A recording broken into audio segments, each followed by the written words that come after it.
দীর্ঘ কয়েক যুগ ধরে ব্যবহারের অনুপযোগী হয়ে পড়ায় মসজিদটি একসময় জঙ্গলে ঢেকে গিয়েছিল। ব্রিটিশ আমলের শেষ দিকে এই এলাকার জঙ্গল পরিষ্কার করতে গিয়ে এটি নতুন করে আবিষ্কৃত হয়।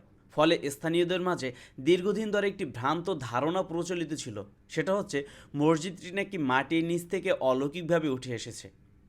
পটুয়াখালী জেলার মির্জাগঞ্জ উপজেলার মজিদবেড়িয়া গ্রামে অবস্থিত একটি ঐতিহাসিক স্থাপত্য হচ্ছে এই মজিদবেড়িয়া শাহী মসজিদ। আমি এখন দাঁড়িয়ে আছি সেই মজিদবেড়িয়া শাহী মসজিদ এরিয়াতে।